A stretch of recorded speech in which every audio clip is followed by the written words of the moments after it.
My pleasure to welcome each of you to today's workshop. My name is Marilyn Malton, and I'm privileged to be one of the organizers of the Dealing with Our Darknesses, a series of Anglican and Muslim conversations about transgression, penitence, and transformation. And we are delighted that each and every one of you is here today. We begin our session by acknowledging that we are on the traditional territory of the neutral, Anishinaabe, and Haudenosaunee peoples. Renison University College is situated on the Haldimand Tract, the land promised to 6 nations that include 6 miles on each side of the Grand River. And today, we're going to pause for a moment and prayerfully remember Indigenous people on this continent who are currently protesting and sacrificing to protect our land.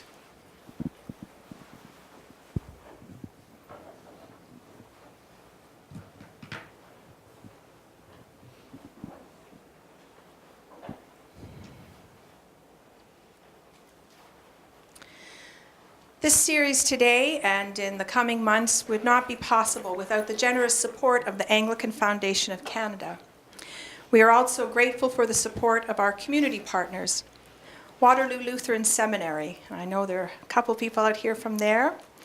Interfaith Grand River, and I've seen some of you folks too, Noor Cultural Center, and the Muslim Studies option at Wilfrid Laurier University. And there are representatives from all those groups there, and we thank you very much for your support. The other organizers of this series are Dr. Darrell Bryant, standing at the back. He is from the Center for Dialogue and Spirituality in the World Religions. Dr. Idrissa Pandit, who is also at the back, and Dr. Timothy Giannotti, who is here at the front, who are both from Studies in Islam program. And both of those groups are housed here at Renison University College. And to begin, I'd like to give you a sense of what we're going to do together this afternoon, but don't worry, you don't have to remember everything that I'm about to say, because we'll guide you each step of the way, but we just wanted you to have an overview of the afternoon. We'll begin with presentations from 2 speakers, whom I shall introduce shortly. You may have guessed that they are the folks sitting at the table here. That will be followed by some conversation among the presenters and 2 of the organizers. And then we'll have time for some small group discussions and a concluding large group discussion. And in the middle of that, we'll also have time for a break when you can enjoy some more refreshments. Also during the afternoon, Imran Visram, who is out at the registration desk, he and I will be doing some recording on the wall. This is part of our project to create a collective document together about our series of conversations. And you'll have a chance as the afternoon goes on to add your comments to our collective documentation as well. Now to today's presenters. Ms. Pam Hill is here on my left, and she is the Director of Clinical Programs and Services at Addiction Services of Thames Valley in London. Ms. Hill brings a lifelong interest and commitment to social justice and inclusion, which led her to study foreordained ministry. Coming to terms with her sexual orientation being a barrier to ordained ministry, she followed opportunities to apply her breadth of skills, passions, and faith in the social service sector. She has worked in social service settings ranging from justice services to long-term and palliative care chaplaincy, private practice counseling for grief and life losses, to education, training, and management in the field of HIV and AIDS, and currently in addictions and mental health. Personal and professional development in women's psychology, delivering guest lectures at women's studies courses at King's College, and a deep understanding of harm reduction compelled her to become a founding member in 2002 of the Heart Space program for substance-involved women who are pregnant or parenting. And this led her to progressive leadership roles in her sector. And we welcome you here today, Pam.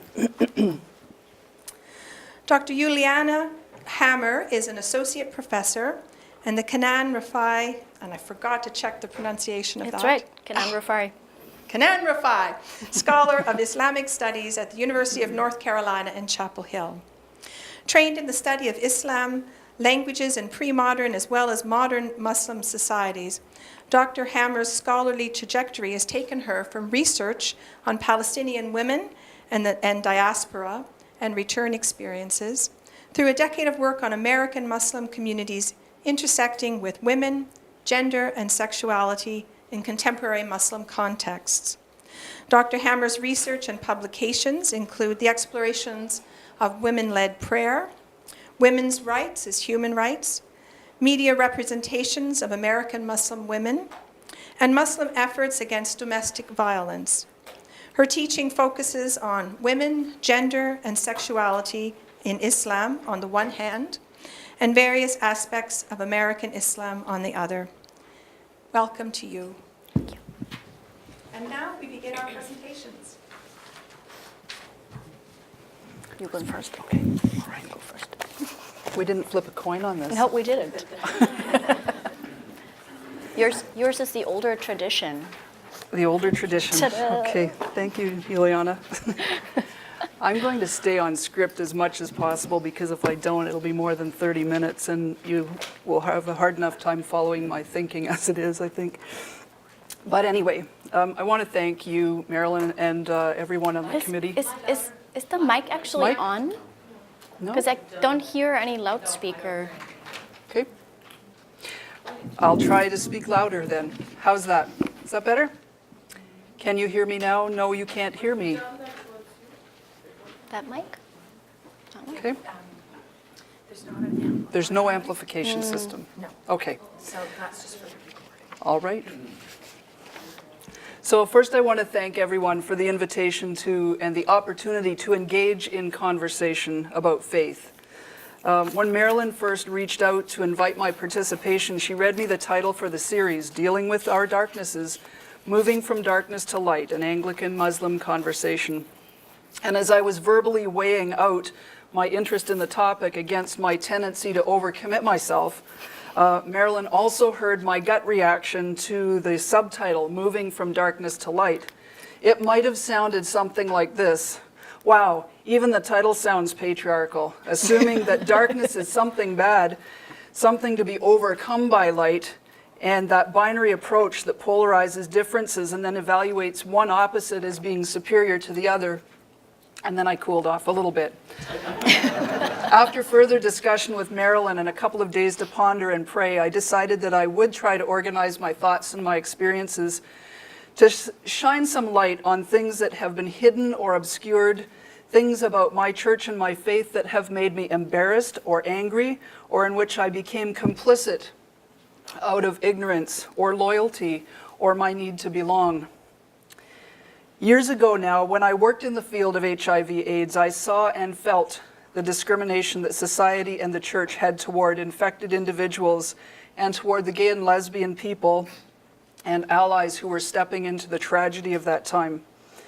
People justified most of this prejudice by a few isolated biblical passages that reinforced the pre-existing prejudices of society, passages that, in my opinion, ultimately do not stand up to the scrutiny of scholarly exegesis, but were commonly accepted in the church and by extension in the larger society.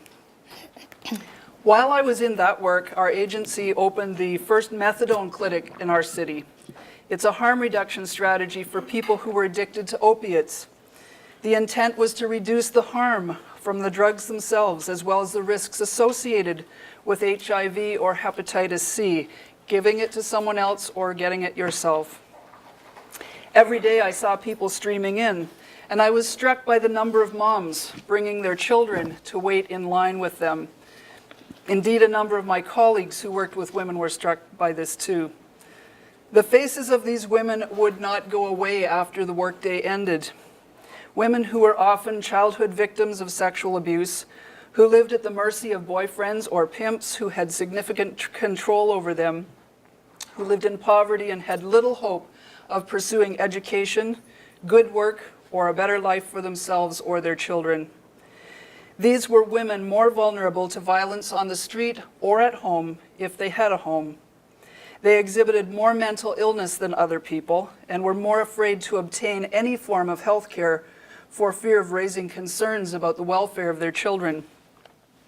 As Marilyn mentioned, 14 years ago, I started to work with pregnant and parenting women with substance use disorders. That program was called Heartspace. It was under the umbrella of the local addiction service agency. The work was not just with women, however, but with a whole social system that tended to blame them for their circumstances, punish them for their survival behaviors, criminalize them for earning a living or medicating their pain through substance use, and that took their children away until they got better. Let me tell you, no one got better because their children were taken away from them. They got worse before anything got better. Now, not every case was this extreme, but most of the women had very much internalized beliefs that they were of less importance than the men in their lives. This was even apparent when they gave birth. They were more joyful about the birth of a boy than of a girl. We thought these were things of the past. They're not. This kind of poverty, disadvantage, and social exclusion is an indicator of the inequality in access to resources faced by all people at the margins. In March of this year, Oxfam Canada and the Canadian Centre for Policy Alternatives reported that women in Canada earn about 72% of men's wages for similar work. And the Centre for Social Justice reports that women are overrepresented in the ranks of the poor and underrepresented in the upper income earners. They're segregated by occupation, having too few good jobs and too many contingent jobs. They are additionally marginalized if they are women of color, Aboriginal, have disabilities, or are younger women or older women. For women raising children alone, they bear tremendous poverty rates, and the barriers to their employment are the cause of such results. Women are overrepresented among the contingent workforce, where the wages are low, the work is part-time, non-unionized, and insecure. That's not the only thing. Women do not only have less resources. Violence against women continues to be a serious problem in Canada, both in the public and the private spheres of women's lives. Police-reported and self-reported data show that women are more likely than men to be the victims of specific forms of violence, such as intimate partner violence, severe forms of spousal violence, sexual violence, and stalking.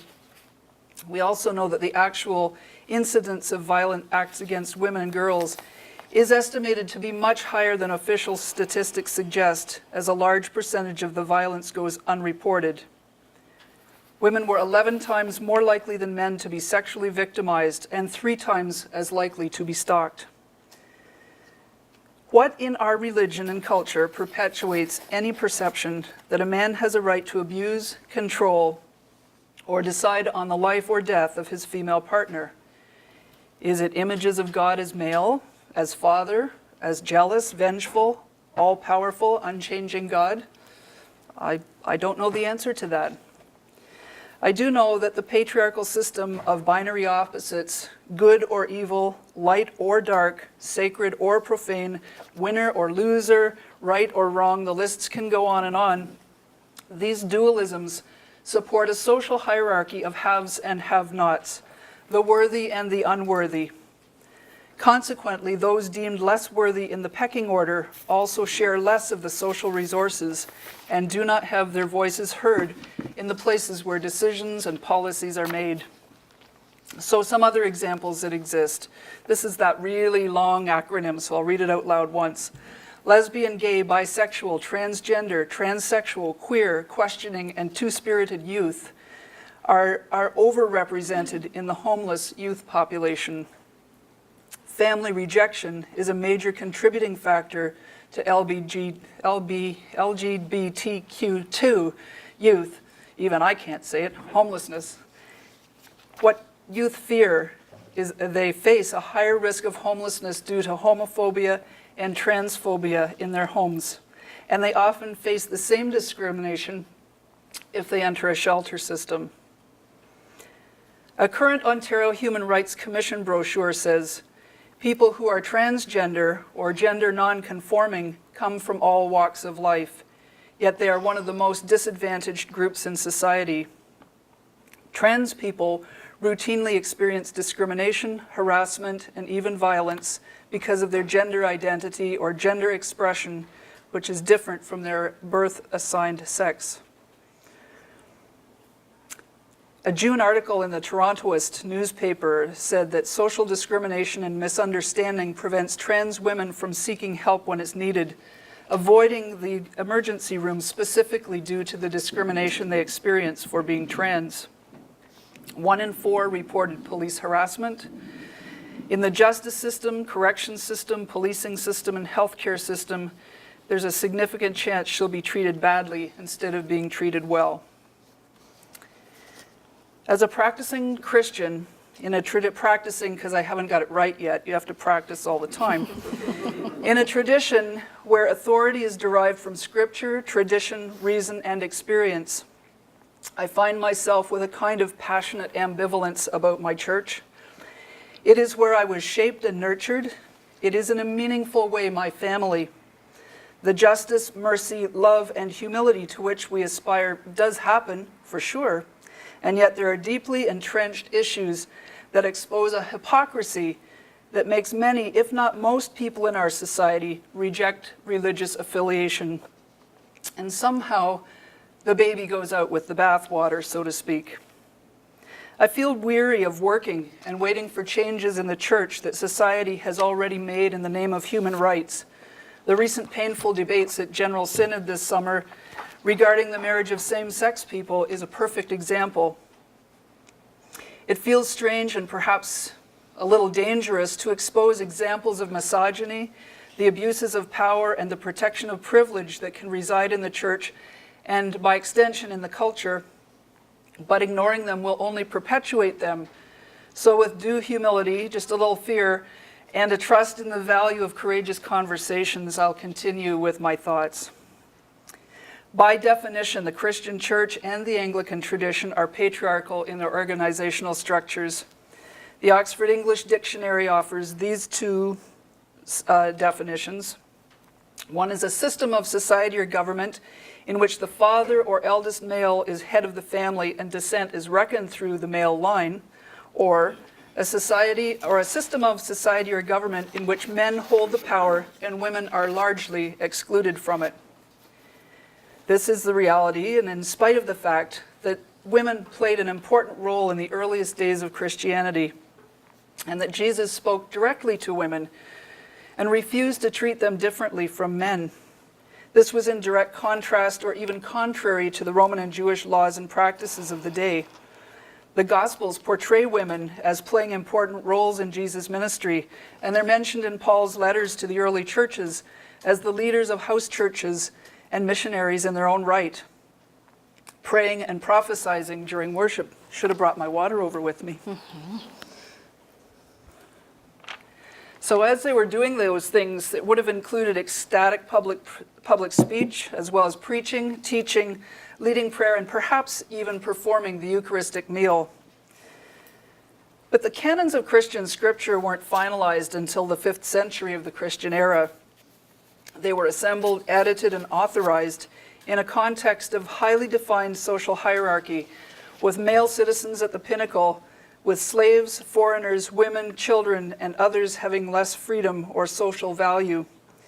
And that canon has remained unchanged since then, though many other early documents have emerged. They're not part of our canon. It is through modern biblical study and criticism informed by archaeology, anthropology, history, etc., that we know the values of the patriarchal cultures that supplanted the ancient earth or earth mother cultures and certainly influenced the final product that we call our sacred text. If we listen to the early 3rd century church father Tertullian, we'll get just a taste. He had better quotes than this that were not so unkind, but here's one.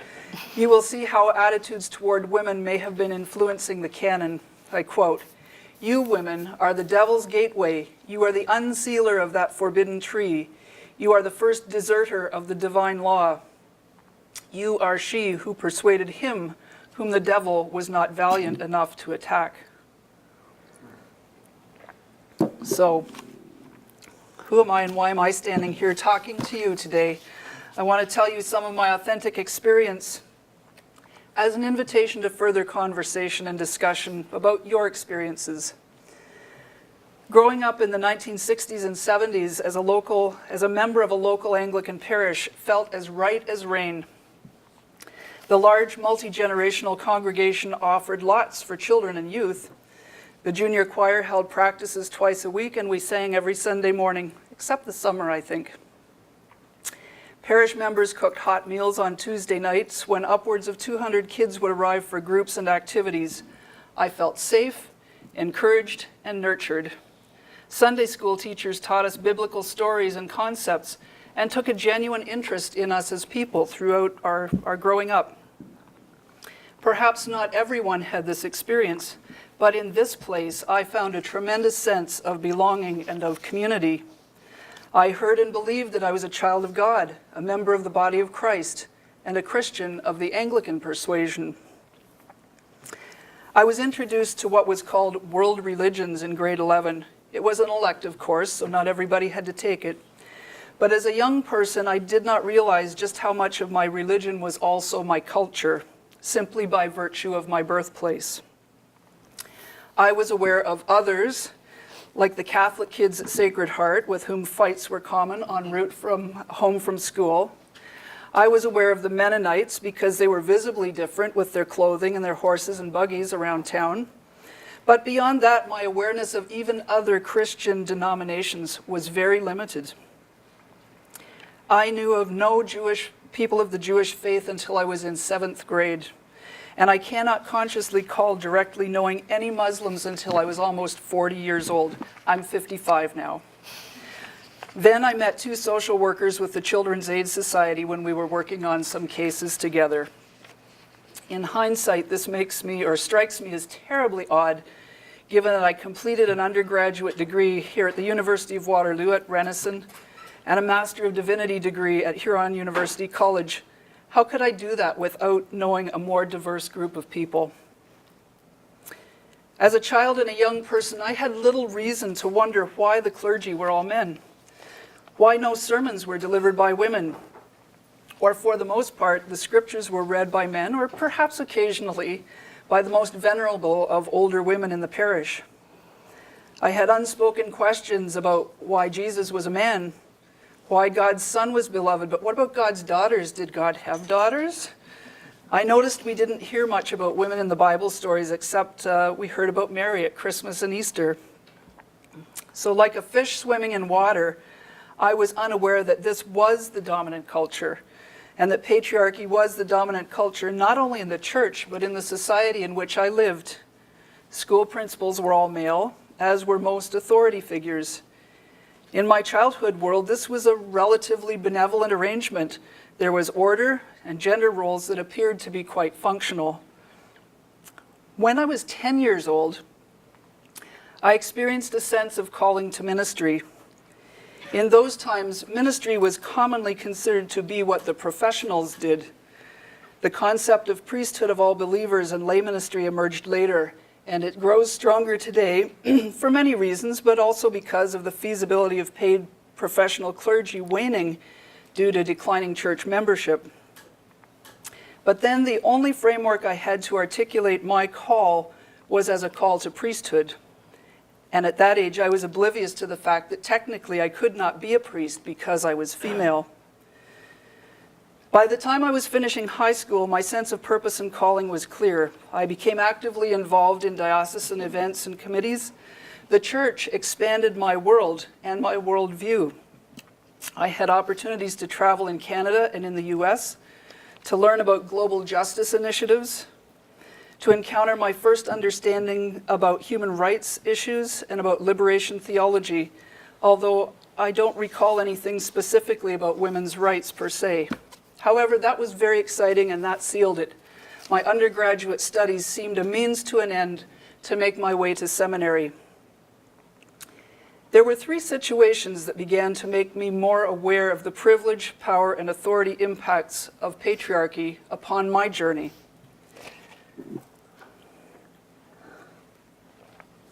One of them was just how much my mother wanted me to obtain a university degree. She reminded me often that she had been denied the opportunity to complete high school solely on the basis of her gender, despite the fact that she was a successful and eager student. Her brother was neither a particularly good or eager student. He's a great uncle, but as a boy, he required education more than she, since it was assumed that she would be provided for by a husband. Her father's voice instructing that she had to leave school when she turned 16 left an indelible mark on her and a resolve to provide equal opportunities to her children.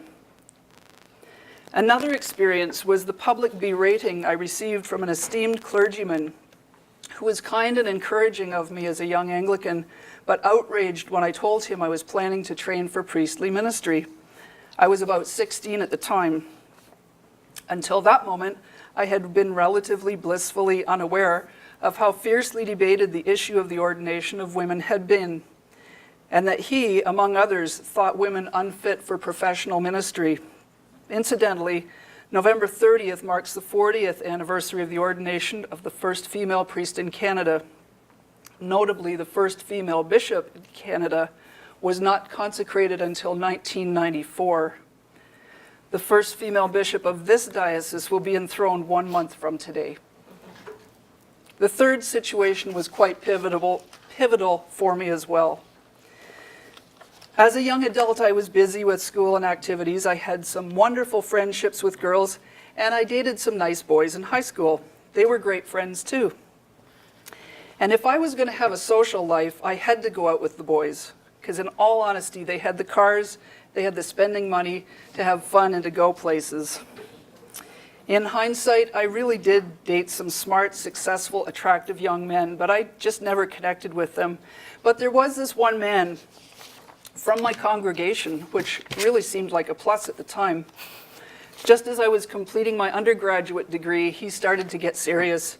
He told me how much he enjoyed our time together and how we should think about getting married and starting a family. Then I wouldn't have to worry about moving away and going to seminary. Hold it.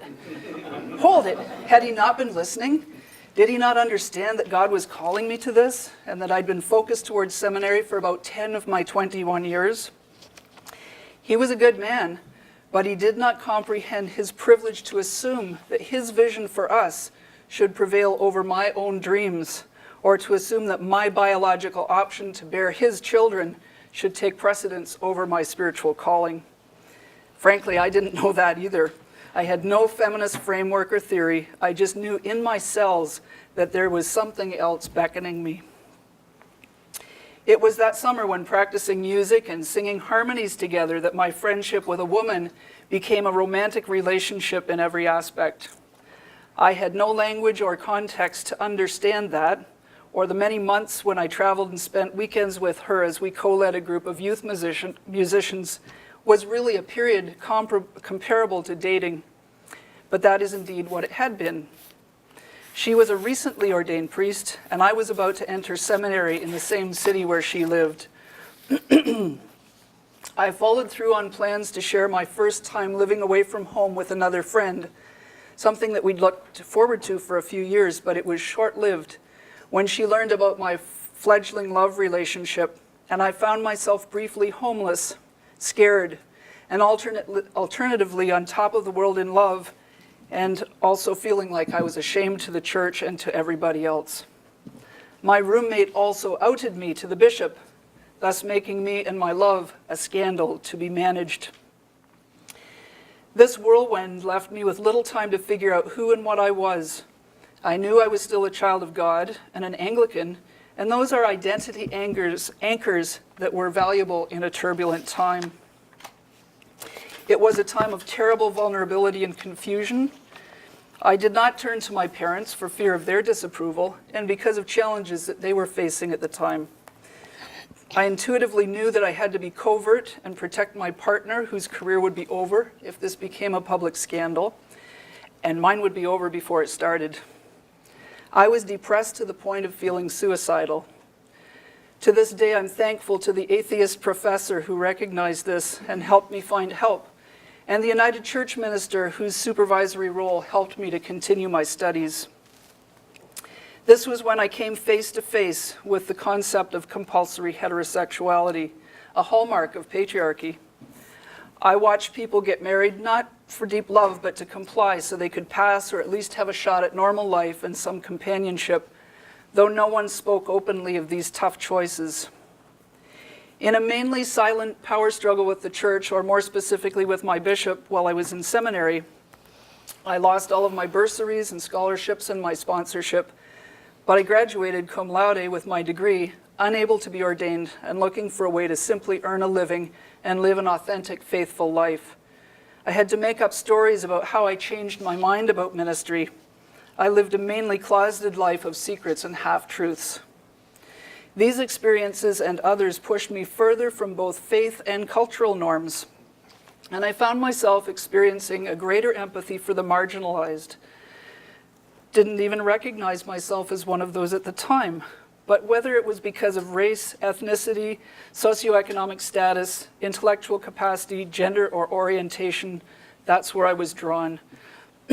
My own brief experience of homelessness, my complicity in keeping silence to protect the church hierarchy, as well as my own interests, led to all kinds of distortions and rationalizations, and I experienced the stressful damage of being closeted for many years. And on the other side of that, I was chided by those who had already left the church.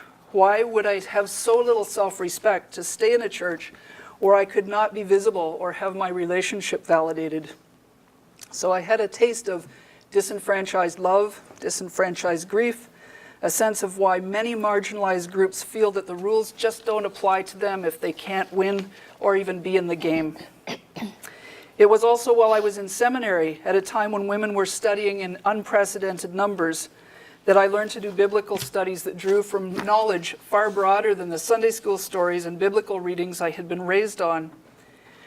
Reading the works of Joseph Campbell, understanding universal archetypal stories, reading Merlin Stone's When God Was a Woman, and later the archaeologically based Language of the Goddess by Maria Gimbutas, not to mention numerous feminist theologians, I began to understand that in the evolution of human history, the patriarchal religions had supplanted the earth-based mother goddess cultures.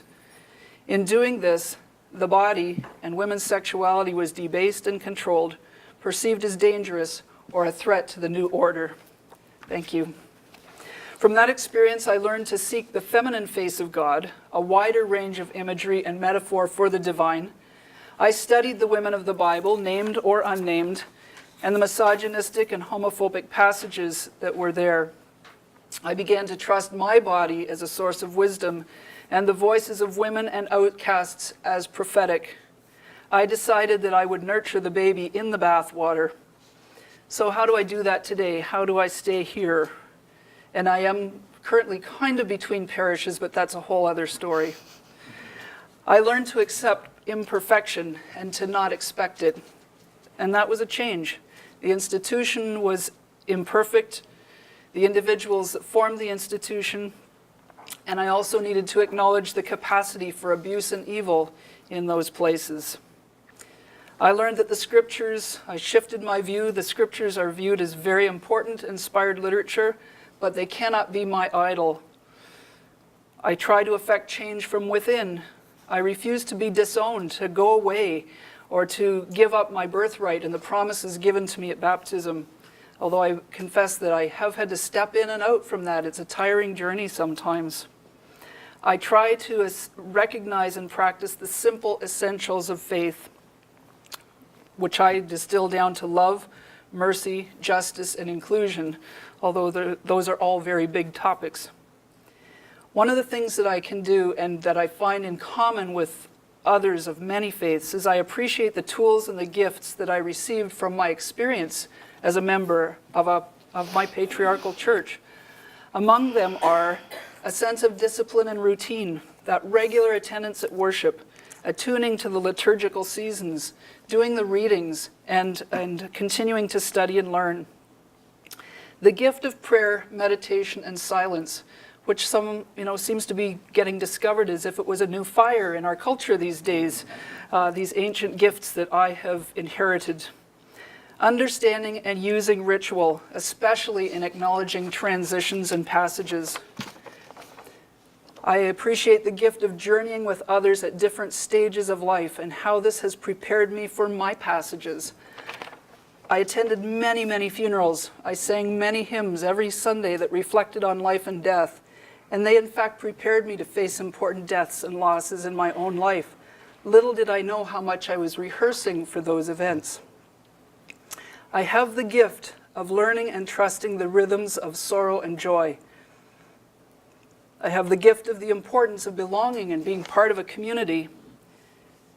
I have learned to remain curious. I want to learn and explore firsthand, to refuse to take the face value judgments made against the other, whether that be a person of another faith or culture, a person whose life looks different than mine, a person who's gender variant in some way, the criminal, the homeless person, the person who lives with addiction or mental illness, or in fact the person with perceived power. I'm trying to live my own dichotomies as consciously as possible because my own experiences of otherness or marginalization do not eliminate my privilege. My privilege as a Caucasian, as an educated, employed Christian woman. And so I look to value what we share, not what separates us. And I hope I've shone a little light while honoring the good darkness because both are alike to God.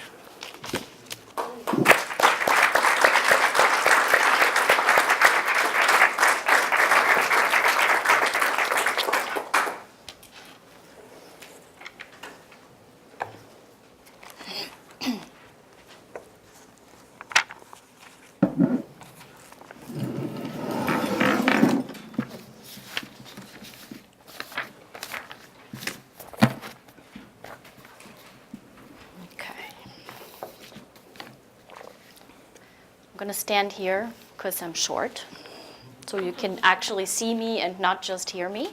And I also need my hands. So let me start by saying that I'm humbled and honored to be here. I look forward to the conversation. I have also come to realize that Timothy Giannati here in the front is trying to convince me to become a theologian, even though that's not what I thought I was doing. And you're one of several people who've sort of pushed me in this direction. So what I'm doing here today is a combination of several things, and it's a little bit theological, just a little bit.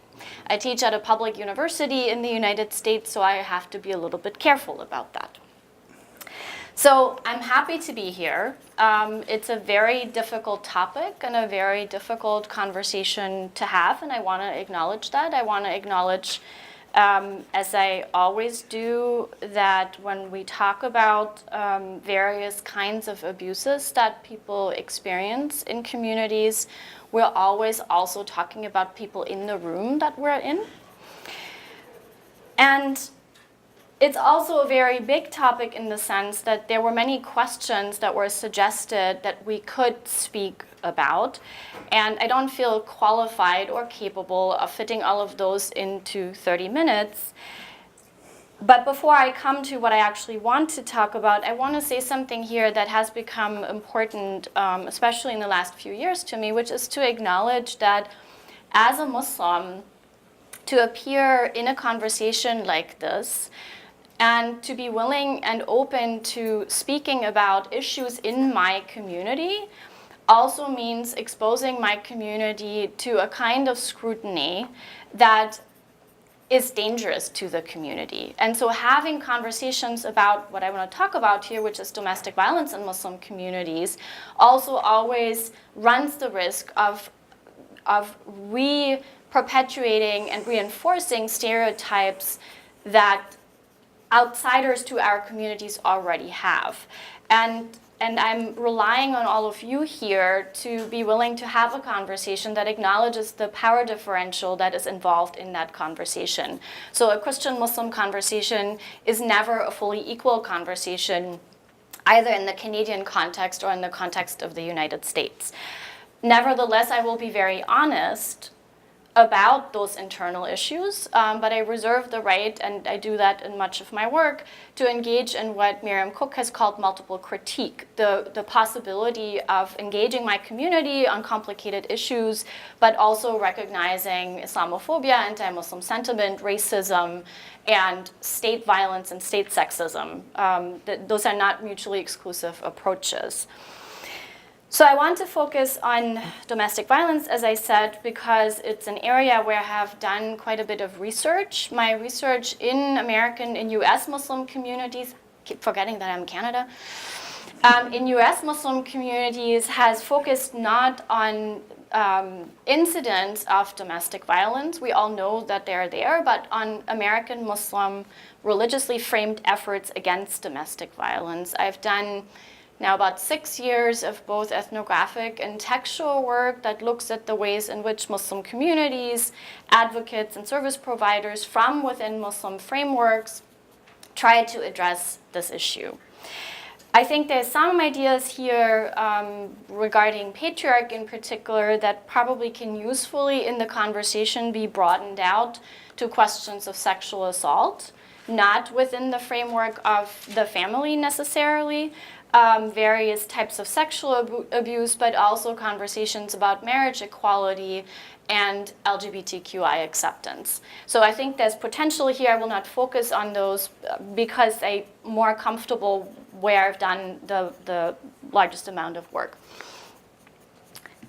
Here comes the theological part. So I decided to read to you 2 particular verses in the Quran that, not because they're specifically important to me, but because they often appear in my research. And I will start with the perhaps less controversial one, which is from Surah Rum, chapter 30 of the Quran, and it's verse 21.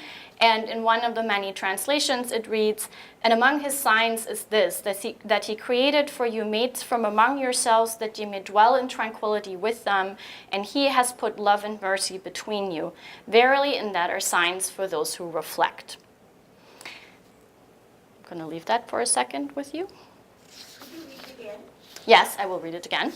"And among his signs is this, that he created for you mates from among yourselves, that you may dwell in tranquility with them, and he has put love and mercy between you. Verily, in that are signs for those who reflect." So the 3 key words that appear in my research are tranquility, sakina, and love and mercy, rahma and mawadda. So like every other aspect of scripture and the Quran specifically, there are many ways to interpret this verse. There are sort of techniques surrounding how you interpret a verse, and I'll come back to some of the interpretations a little bit later. The other verse is much more problematic. It's probably, to me at least, it's the most problematic verse in the Quran. And there's a lot of debate about it, and you will see in a second why it appears in this talk and in work against domestic violence. And here the translation as interpretation is obviously even more important, but I don't want to spend all my time sort of trying to get to that point. So in one translation it reads, "Men are the protectors and maintainers of women because Allah has given the one more than the other, and because they support them from their means. Therefore, the righteous women are devoutly obedient and guard in the husband's absence what Allah would have them guard. As to those women on whose part you fear disloyalty and ill conduct, admonish them, refuse to share their beds, and beat them lightly. If they return to obedience, seek not against them means of annoyance, for Allah is most great, most high." Should I read it again? Yes? Okay. So men are the protectors and maintainers of women because Allah has given the one more than the other, and because they support them from their means. Therefore, the righteous women are devoutly obedient and guard in the husband's absence what Allah would have them guard. As to those women on whose part you fear disloyalty and ill conduct, admonish them first, next refuse to share their beds, and last beat them lightly. But if they return to obedience, seek not against them means of annoyance, for Allah is most high and most great. So you can see why there might be some issues here. So, and in 434, the verse that I just read to you, so there are three elements, two of which will come back in a little bit later in the talk. The first part is the men, not husbands, men are maintainers and protectors of women. And then the other part that has generated the most conversation is the part about beating wives, not all women, but wives for perceived ill conduct, whatever that might mean. So what I want to do in the rest of the time here, and you need to give me more than one warning. I have a tendency to talk until somebody says I really, really need to stop now. I have a lot to say, right? So what I want to do here is introduce you to what I would describe as two approaches that I would situate on a spectrum, not a value spectrum necessarily, but on a spectrum. What I'm not going to talk about is that there is also a place on the spectrum on the far other side in which certain Muslims here and elsewhere would interpret those verses and other ones in the Quran as a mandate for a complete hierarchy between the genders that includes the possibility of patriarchal violence as sanctioned by God. And we don't have to think about all the way, we don't have to go all the way to ISIS to see what form that might take. I'm not going to disown the Islamic State as not Islamic. That's, as a religious studies scholar, I balk at the notion that somebody can decide that some things are included in a religion and some things are not. But this is the part of the spectrum that I don't see any purpose in engaging with at this point, and definitely not in the project that I'm working on. So I will leave that part out of the conversation. What I want to talk to you about is, first, because that's closer to my own ideas, feminist ideas, and feminist is sort of tentative here, because many of the women advocates and scholars that I study do not self-identify as feminists for reasons that will become clear a little bit later. And then the second approach I call protective patriarchy. And those two I wrestle with and I struggle with, and I want to tell you a little bit about where I see the differences between the two. So feminist approaches to gender justice as gender equality have focused on 434 because the verse cannot just be made to go away. It's very much there. There is a long pre-modern tradition of negotiating and debating it, not with our values attached to it, but there's certainly a historical textual tradition surrounding it. And what feminist interpreters are looking for is two things. One is to figure out a way to interpret 434 as not indicating a necessary hierarchy between men and women in the first part of it, right? So one example is to say men are only the maintainers of women if they actually support them. So in the absence of that economic support, the hierarchy is not being can't be taken for granted. And then the second part is, and you can imagine how difficult that is, that verse in the Quran seems to be arguing that husbands are supposed to regulate their wife's behavior in some form. Whether that includes beating lightly or otherwise, the lightly is in brackets in this particular translation because the translator was very uncomfortable with the idea. But the feminist attempt is to get away from both of those, the hierarchy and the disciplining of wives, as divine commands. There are several ways in which this can work. Khalid Abou Fadl, a scholar at UCLA in the US, has developed this idea of what he calls the conscientious pause, which is when you approach scripture and you find something in scripture, in the Quran in particular, that goes against the values that you espouse, you have to, at the very least, pause. And then he doesn't really say what you do after that. So Amina Wadud, another scholar, in her 2006 book, Inside the Gender Jihad, basically went a step further and said, I don't just want to pause, I will say no to this verse, all of it, the entire verse. There's a beautiful and heartbreaking story that Sadia Sheikh, a scholar in South Africa, often tells of a woman, a Muslim woman who was a survivor of abuse, domestic abuse, who had found out that one of her friends wanted to convert to Islam. And so she gave her a copy of the Quran, but she cut out 434 from her copy and then gave it to her. So it's a sort of very embodied way to say no to that particular verse. The other possibilities are to put limitations on the guardianship, so to negotiate under what circumstances this actually might have to be in place. Is there a historical context in which men always were the providers and thus this verse is there? What does that mean for the 20th or 21st century? And the other one is a linguistic attempt to get away from the word daraba in that verse as meaning to beat, even lightly. But to say daraba in Arabic means other things in other places in the Quran and can mean something else. For example, Lal Bakhtiyar argues that it means to walk away. So, so the husband is supposed to walk away, not beat his wife. In the context of anti-domestic violence work, I'm going to say DV, so I save some time. So in DV work, one of the things I found was that the feminist approach to domestic violence is based on the assumption that any hierarchy in the family is the precondition and a really fertile ground for the power and control dynamic that produces domestic abuse.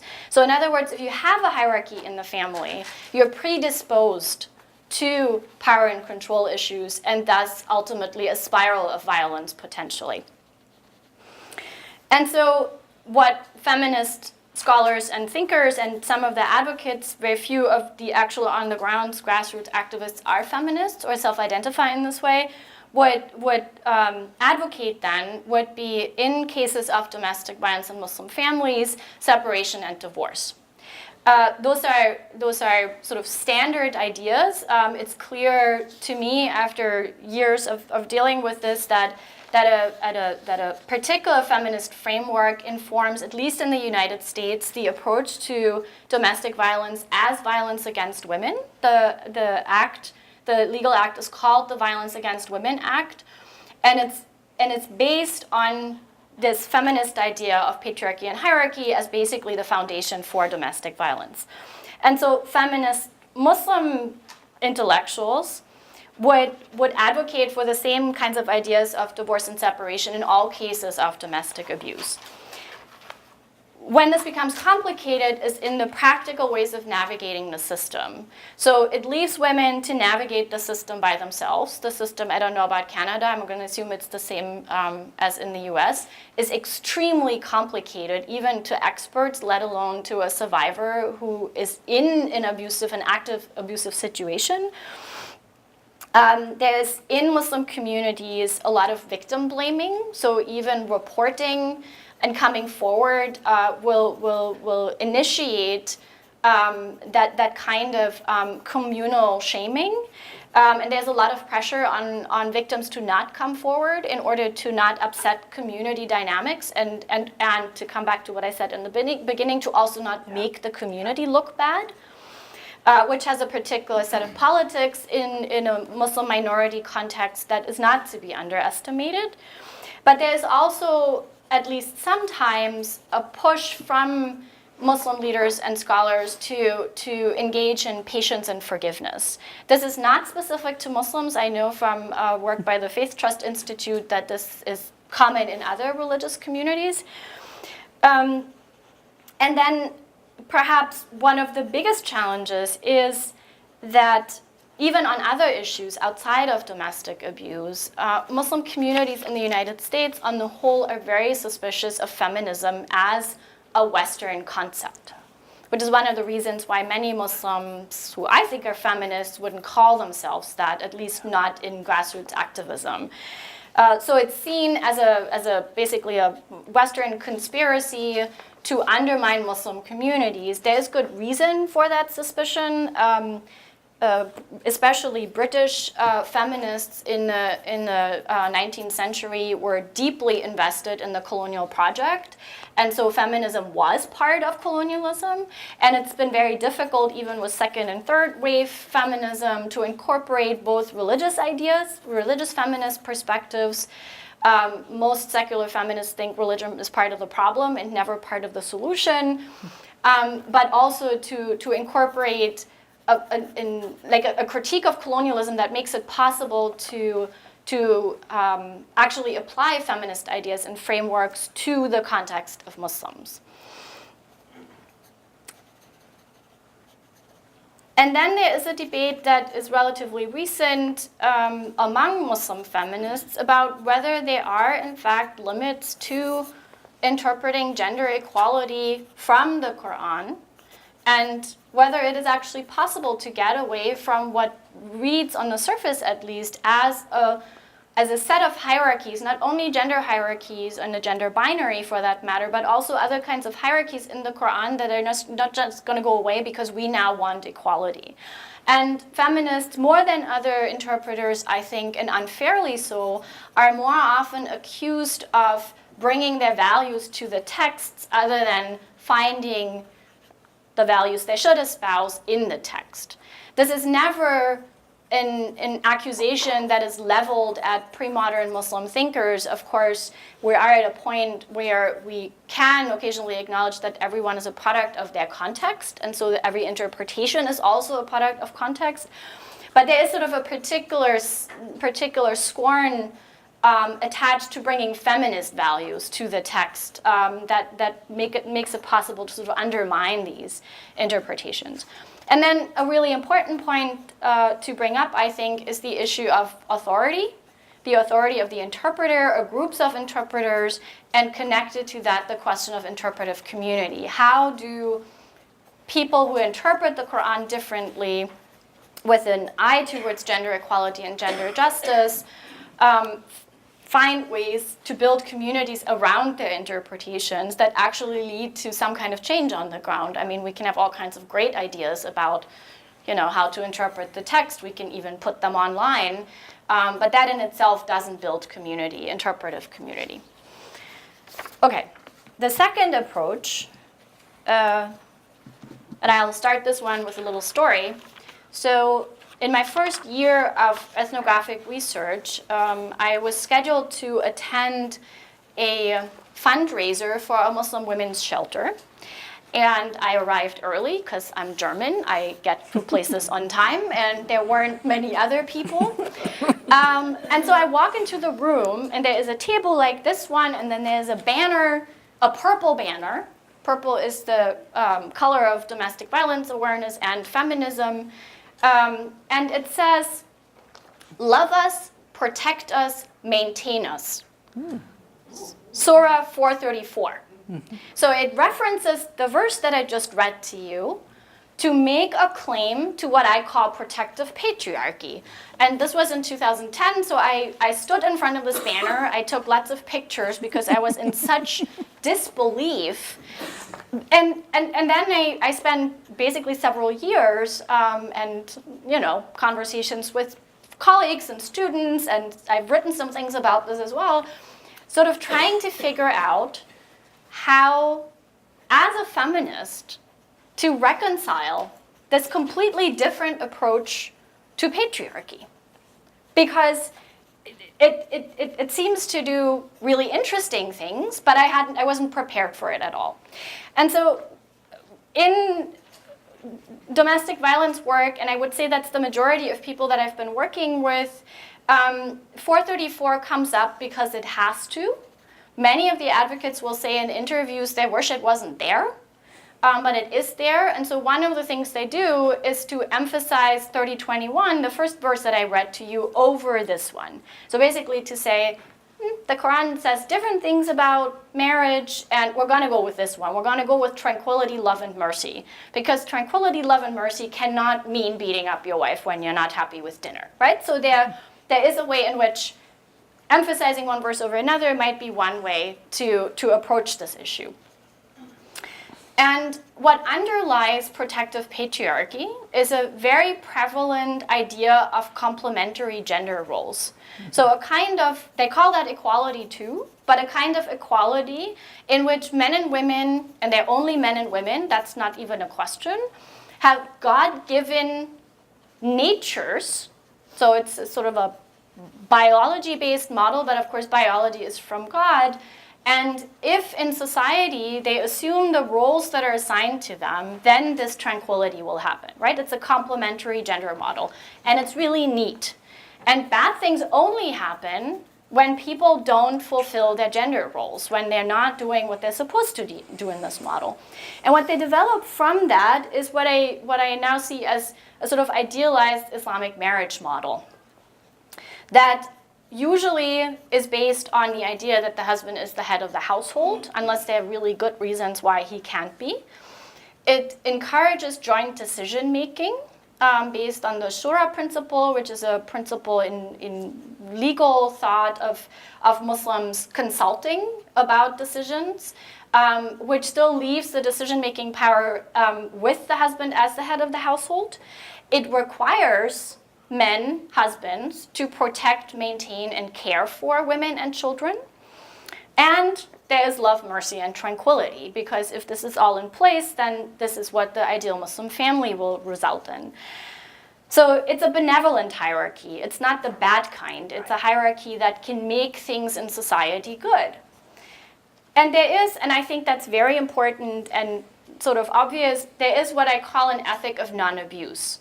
None of the people who advocate protective patriarchy will accept any kind of abuse. And that doesn't only include physical abuse. They have there's actually a Muslim power and control wheel that's based on the Duluth model that includes some specific things for Muslims.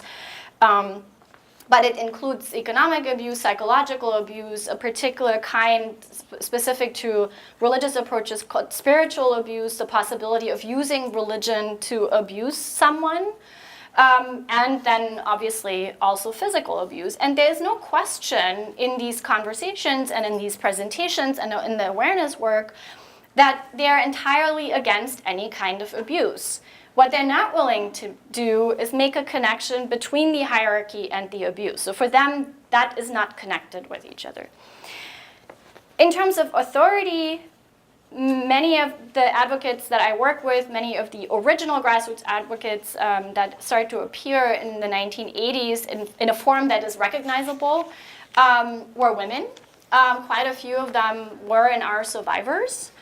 And what they do in the late 90s, going in the 2000s, and again, the political situation doesn't make these conversations any easier, is to bring in religious leaders and scholars who are almost all men. There are 2 women scholars that I can think of that bring anything to this conversation. One of them is Ingrid Mattson, who you are familiar with. And the other one is Zainab El-Elwani, who lives in Northern Virginia. So mostly men, in order to provide authority to these interpretations that the advocates themselves have developed. So like that to me is interesting, right? They take the Quran and they look for things that can support their work. They know they want to stop domestic violence and they're looking for ways to do that. So there is something appealing about this in the sense that this is an approach that can be taken to Muslim communities and will not first generate resistance. It will generate, most of the time at least, a willingness to have a conversation.